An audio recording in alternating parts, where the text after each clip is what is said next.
ভাবুন তো, রমজান মাসে ইফতারের সময় আল্লাহর একজন মহান অলি ভুল করে এক বিখ্যাত পতিতার বাড়িতে গিয়ে উঠলেন।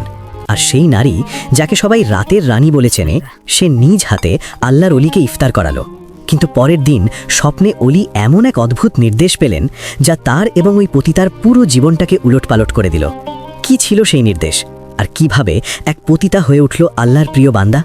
জানতে হলে ভিডিওটি শেষ পর্যন্ত দেখুন। একদিন রমজান মাসে আল্লাহর একজন অলি সফর থেকে বাড়িতে ফিরছিলেন। এমন সময় হঠাৎ রাস্তায় ইফতারের সময় হয়ে যায়। তিনি তখন তাড়াহুড়া করে একটি বাড়িতে গিয়ে উঠলেন এবং একজন সুন্দরী মেয়ে দেখে তাকে সম্বোধন করে বললেন, হে মুসলিম বোন, আমি একজন রোজাদার। ভ্রমণ থেকে বাড়িতে ফিরছিলাম, হঠাৎ করে ইফতারের সময় হয়ে গেল, কিন্তু আমার ইফতার করার জন্য এক ফোঁটা পানিও নেই।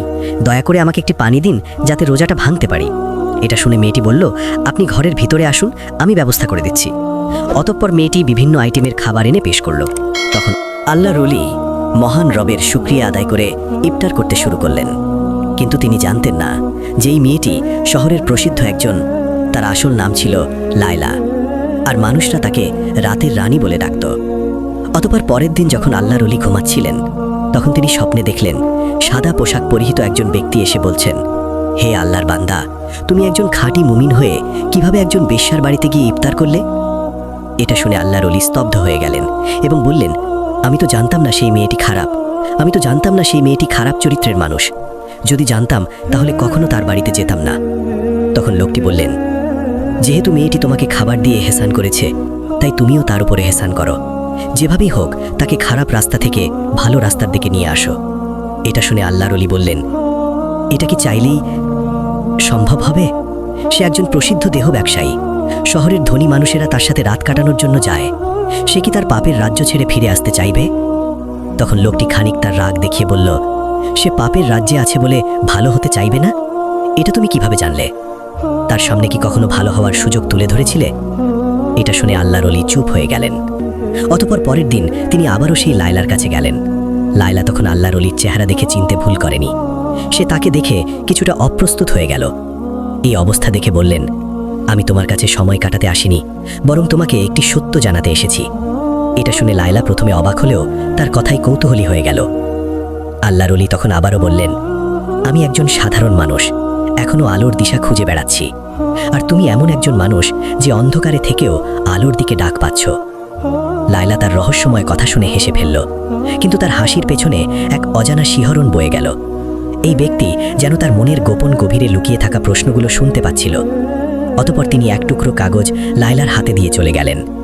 সেই কাগজে লেখা ছিল, তুমি সৃষ্টি হয়েছ শুধু মানুষের বিনোদন দেওয়ার জন্য নয়, তোমার জন্মের উদ্দেশ্য আরও গভীর। তুমি কি সত্যকে জানতে চাও? এটা পড়ে লায়লা চিন্তায় পড়ে গেল। গভীর রাতেও লায়লা ঘুমাতে পারল না। তার হৃদয়ের মধ্যে যেন এক ঝড় বয়ে যাচ্ছিল। সে ভাবছিল, এই ব্যক্তি আসলে কে? কেন সে আমার কাছে এসেছে? অতঃপর পরের দিন লায়লা সে লোকের সন্ধানে বের হয়ে যায়, কিন্তু বহু খোঁজাখুঁজির পরেও তার কোনো সন্ধান পেল না। অবশেষে লায়লা শহরের হাকিমের কাছে উপস্থিত হলো এবং সেই পথিক সম্পর্কে তথ্য জানতে চাইল। হাকিম প্রথমে অবাক হলেও পরে কিসফিস করে বলল, লায়লা, এই লোক কোনো সাধারণ মানুষ নয়। তুমি কি জানো সেই ব্যক্তিকে? উত্তরে লায়লা বলল, না, আমি শুধু জানি সে আমাকে প্রশ্নের জালে ফেলে গেছে। তখন হাকিম বলল, আসলে লোকটি একজন সাধক, তার নাম জায়েদ। বহু বছর আগে সে ছিল একজন ধনী ব্যবসায়ী, কিন্তু একদিন সবকিছু ছেড়ে দিয়ে সত্যের সন্ধানে সে বেরিয়ে পড়ে। সে কেবল তাদের কাছে যায় যাদের জন্য আল্লাহর কোনো পরিকল্পনা থাকে। এটা শুনে লায়লার হৃদয় কেঁপে উঠল। সে বিশ্বাস করতে পারছিল না যে তার মতো একজন নারীর জন্য আল্লাহর একজন অলি এসেছিল। অতঃপর লায়লা হাকিমের কাছ থেকে আল্লাহর অলির সন্ধান নিয়ে রওনা হয়ে গেল। এদিকে আল্লাহর অলি একটি মসজিদে বসা ছিলেন। তিনি লায়লাকে আসতে দেখে সীমাহীন খুশি হলেন এবং কোমল কণ্ঠে বললেন, তুমি এসেছো তাহলে? আমার বিশ্বাস ছিল তুমি আসবে। তখন লায়লা শুকনো গলায় বলল, আপনি আমাকে এই প্রশ্নগুলোর সামনে দাঁড় করিয়ে দিলেন কেন? এটা শুনে আল্লাহর ওলি হেসে বললেন, কারণ তুমি জানো তুমি শুধু এক রাতের সৌন্দর্য হওয়ার জন্য জন্মাওনি, বরং আল্লাহ তাআলা তোমাকে করেছেন ঘরের রানী হিসেবে। এই কথাগুলো যেন লায়লার হৃদয় কাঁপিয়ে দিল।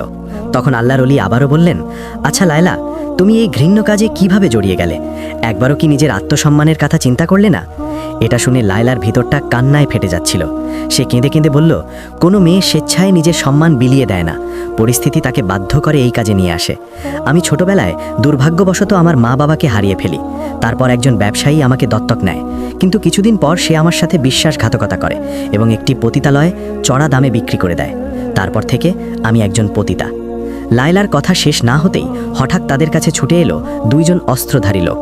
তারা এসে বলল, লায়লা তার পুরনো জীবনেই থাকবে, এই রাতের রানী কখনো আলোর পথ ধরতে পারে না। এটা বলেই একজন অস্ত্র নিয়ে আল্লাহর অলির কাছে এগিয়ে গেল। এই দৃশ্য দেখে লায়লার হৃদয় ধপধপ করতে লাগলো। সে কি করবে কিছুই বুঝতে পারছিল না। একটা সময় লায়লা কাঁপা কণ্ঠে বলল, এই ব্যক্তিকে কোনো আঘাত করবে না, তার কোনো অপরাধ নেই। তোমরা বলো, এখন তোমরা কি চাও? তখন একজন অস্ত্রধারী বলল, তোমার ফিরে আসা দরকার। তুমি আমাদের পতিতালয়ের একজন রত্ন, আমাদের শক্তির উৎস। তুমি যদি চলে যাও, আমাদের অস্তিত্ব বিপন্ন হবে। এই কথা শুনে লায়লা খুবই কষ্ট পেল।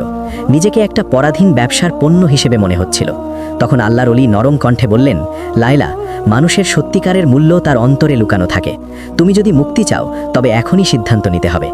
তখন লায়লা গভীরভাবে শ্বাস নিল এবং শান্ত গলায় বলল, আমি আর সেই জীবনে ফিরতে চাই না। এই কথা শুনতেই একজন লায়লার দিকে ঝাঁপিয়ে পড়ল, কিন্তু তার আগেই আল্লাহর অলি তার সামনে এসে দাঁড়িয়ে গেলেন।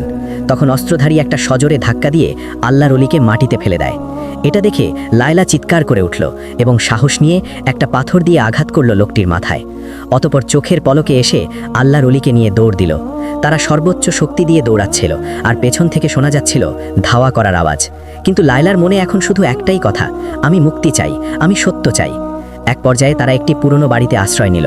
আল্লাহর অলি জায়েদের কপাল থেকে রক্ত ঝরছিল, কিন্তু তার চোখে ছিল প্রশান্তি। তিনি ক্লান্ত গলায় বললেন, লায়লা, তুমি তোমার প্রথম যুদ্ধ জিতে গেছো। তখন লায়লা হাঁপাতে হাঁপাতে বলল, কিন্তু আমার পথ তো এখনো শুরুই হয়নি, না জানি আরও কি কি পরীক্ষা রয়েছে আমার জন্য।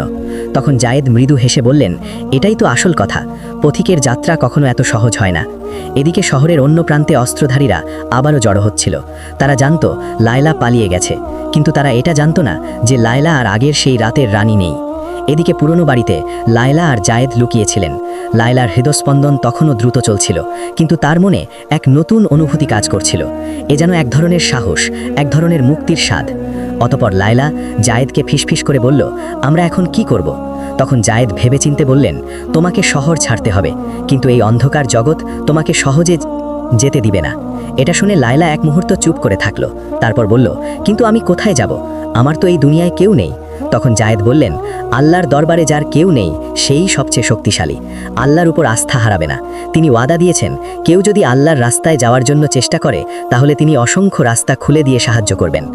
অতপর তারা রাতের বেলা শহর ছাড়ার জন্য বের হয়ে গেল, কিন্তু কিছুক্ষণ যাওয়ার পর দেখতে পেল অদূরেই সীমান্তে অস্ত্রধারীরা টহল দিচ্ছে। এই দৃশ্য দেখে লায়লা এক গভীর শ্বাস নিল। তখন জায়েদ অভয় দিয়ে বললেন, ভয়ের কিছু নেই, শহরের একটি গোপন সুড়ঙ্গ পথ রয়েছে যা অনেক পুরনো। তার ব্যাপারে কেবলমাত্র কিছু অভিজ্ঞ লোকই জানে। আমরা সেই পথ দিয়েই পালাবো, তুমি অযথা ভয় পাবে না। তখন লায়লা মুচকি হেসে বলল, কিসের ভয়? আপনি যেহেতু সাথে আছেন, তাই ভয় পাওয়ার কিছুই নেই। তবে যেভাবেই হোক, আমি মুক্তি চাই। অতপর তারা সুড়ঙ্গ পথ দিয়ে চলতে লাগলেন। কিছুক্ষণ যাওয়ার পর হঠাৎ পেছন থেকে পায়ের শব্দ শোনা গেল। অস্ত্রধারীদের কেউ হয়তো পিছু নিয়েছে। জায়েদ তখন লায়লার দিকে তাকিয়ে বললেন, এবার তোমার উপর নির্ভর করছে লায়লা, তুমি কি সত্যের পথে এগিয়ে যাবে নাকি আবার অন্ধকারে ঘিরে যাবে? তখন লায়লা এক মুহূর্তের জন্য চোখ বন্ধ করে বলল, আমি আলো চাই, আমি অন্ধকারে ফেরত যেতে চাই না। লায়লা কিছুক্ষণ চুপ থেকে আবারও ফিসফিস করে বলল, আমরা কি তাহলে ধরা পড়ব? তখন শান্ত গলায় জায়েদ বললেন, সত্যের পথ কখনোই সহজ হয় না, কিন্তু যারা আল্লাহর উপর ভরসা রাখে তারা কখনো হেরে যায় না। এভাবে চলতে চলতে সুড়ঙ্গ পথের ওই পাশে গিয়ে দেখল সামনেই রয়েছে একটি লোহার দরজা, যা কেবলমাত্র বাহির থেকে যায়। এটা দেখে লায়লা নিরাশ হয়ে বলল, এখন কি হবে? পেছন থেকে অস্ত্রধারীদের ধাওয়ার শব্দ আসছে। তখন আল্লাহর অলি দোয়া পড়ে ধীরে ধীরে দরজার একটি অংশে বিসমিল্লাহ বলে ধাক্কা দিলেন। সঙ্গে সঙ্গে দরজাটি ধপাস করে মাটিতে পড়ে গেল। তখন তারা আলহামদুলিল্লাহ বলে বের হয়ে আসলেন। তখন লায়লার হৃদয়ে কোরআনের একটি আয়াতের কথা মনে হচ্ছিল, যেখানে বলা হয়েছে, যারা আমার পথে সংগ্রাম করে আমি অবশ্যই তাদের জন্য আমার পথ খুলে দেব। অতপর তারা ক্লান্ত শরীরে মরুভূমির পথে দৌড়াতে লাগলেন। আরেকটু সামনে গেলে হয়তো তারা তাদের নাগালের বাইরে চলে যাবে। এমন সময় লায়লা পেছন থেকে একটা আওয়াজ শুনতে পেল। পেছনে তাকিয়ে দেখতে পেল অস্ত্রধারীদের একটা তীর জায়েদের দিকে ছুটে আসছে। লায়লা তখন নিজের শরীরটা জায়েদের সামনে নিয়ে তীরটি নিজের শরীরে নিয়ে নিল। ফলে লায়লা ধপ করে মাটিতে লুটিয়ে পড়ল। তখন জায়েদ বিস্ময় চিৎকার করে তার দিকে তাকিয়ে দেখলেন যে রক্ত তার জামা কাপড় ভিজিয়ে দিচ্ছিল, কিন্তু লায়লার চোখে ছিল প্রশান্তি। সে বলছিল, আমি এখন মুক্ত, আমি অন্ধকার থেকে বেরিয়ে এসেছি। ঠিক তখনই মরুভূমির গভীর থেকে কয়েকজন রহস্যময় মানুষ এসে হাজির হলো। তাদের একজন জায়েদের কাঁধে হাত রেখে বলল, তোমরা সত্যের পথের যাত্রী, তাই আল্লাহ তাআলা আমাদেরকে পাঠিয়েছেন তোমাদের সাহায্য করার জন্য। অতঃপর তারা লায়লাকে একটি উটের পিঠে বসিয়ে দিল। তখন জায়েদ বিস্ময়ে তাকিয়ে বললেন, তোমরা কে? উত্তরে একজন বলল, আমরা সেই পথিক যারা আলোর দিশা খুঁজে বেড়ায়, এবং আজ থেকে লায়লাও আমাদের একজন। এদিকে অস্ত্রধারীরা দূর থেকে সেই অদ্ভুত পথিকদেরকে দেখে তারা দাঁড়িয়ে গেল। তারা আর এগিয়ে যেতে সাহস করল না। অতঃপর 3 দিন 3 রাত ধরে চলার পর তারা একটি ছোট্ট গ্রামে গিয়ে উপস্থিত হলেন। লায়লা তখন ফিসফিস করে বলল, আমরা কোথায় এসেছি? উত্তরে পথিকদের একজন বললেন, এটা হলো আশ্রয়স্থল, সত্য সন্ধানকারীদের জন্য একটা গোপন স্থান।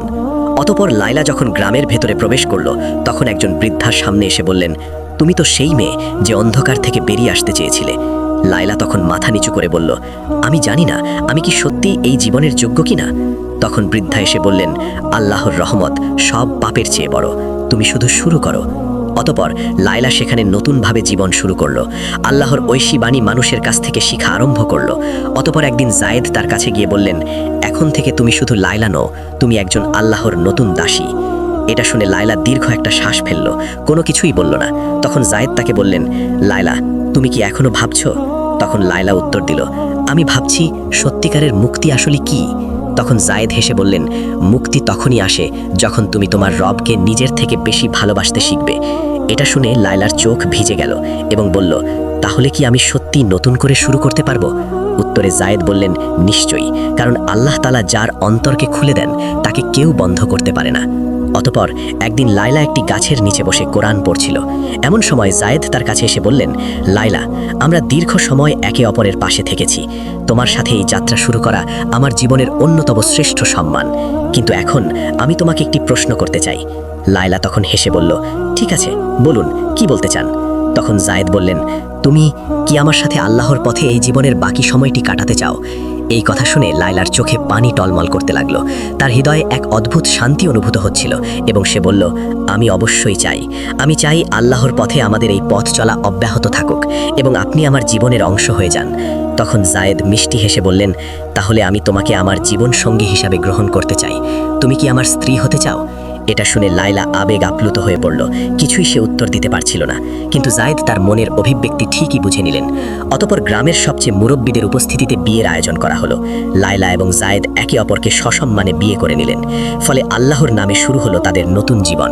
প্রিয় বন্ধুগণ, ভিডিওটি ভালো লাগলে একটা লাইক দেবেন এবং কমেন্ট বক্সে অবশ্যই আপনার মূল্যবান মতামত জানাবেন।